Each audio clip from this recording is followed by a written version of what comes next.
అందరికీ welcome to కృష్ణతో కబుర్లు. ఈరోజు మన స్పెషల్ ఏంటో తెలుసా? మన పెప్పర్ పొటాటో కర్రీ అండి. దీంట్లో మనం అల్లం వెల్లుల్లి పేస్ట్లు ఏమీ వేయటం లేదు. నార్మల్గా మనం మసాలా కూర చేసుకునేటప్పుడు అన్ని మసాలాలు స్పైసెస్ వేసుకొని తింటూ ఉంటాం కదా.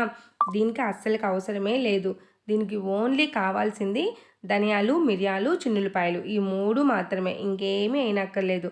చాలామంది పెద్దవాళ్ళు కానీ పిల్లలు కానీ గ్యాస్ ట్రబుల్ వస్తుందని, కడుపులో మంటని అలా అంటారు కదా. అలా అనేసి పొటాటో కర్రీనే వదిలేస్తూ ఉంటాము. చేస్తే ఫ్రై చేసుకుంటాము, లేకపోతే వదిలేసేస్తాము. కానీ ఇలా చేసి చూడండి, చాలా అంటే చాలా బాగుంటుంది.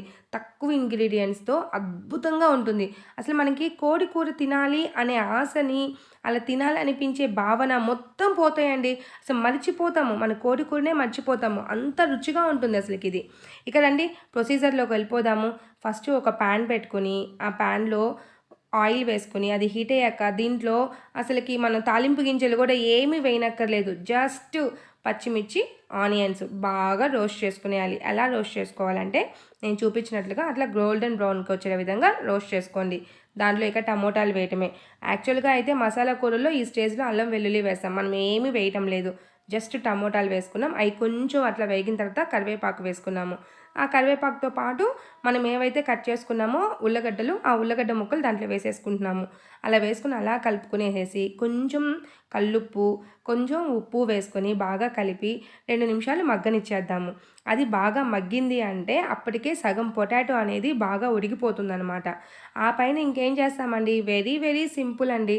అది బాగా మగ్గింది అంటే జస్ట్ మనం అలా కలుపుకొని కారపొడి వేసేసుకుంటాము. ఆ కారపొడి వేగే లోపల మనం ఏం చేయాలంటే ధనియాలు, మిరియాలు ఉన్నాయి చూసారు, అవి కొంచెం లైట్గా రోస్ట్ చేసుకొని దాన్ని నూరుకుంటే అదుకోండి నేను చూపించిన విధంగా ఒక ముద్ద వచ్చేసింది.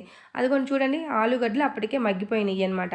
ఇలా మగ్గిపోయిన స్టేజ్లో కొంచెం కారం వేసుకునేసి అలా అలా కలిపేసేసి అది కూడా 2 నిమిషాలు అట్లా కారపొడి వేగనిద్దాము. ఆ కారపొడి వేగితే మనకి పచ్చివాసన అనేది రాదనమాట. ఇది చూడండి ఎంత బాగుందో, చూస్తుండే తినాలనిపిస్తుంది కాదు. చూడండి ఇంకంతే, వాటర్ వేసేసాము.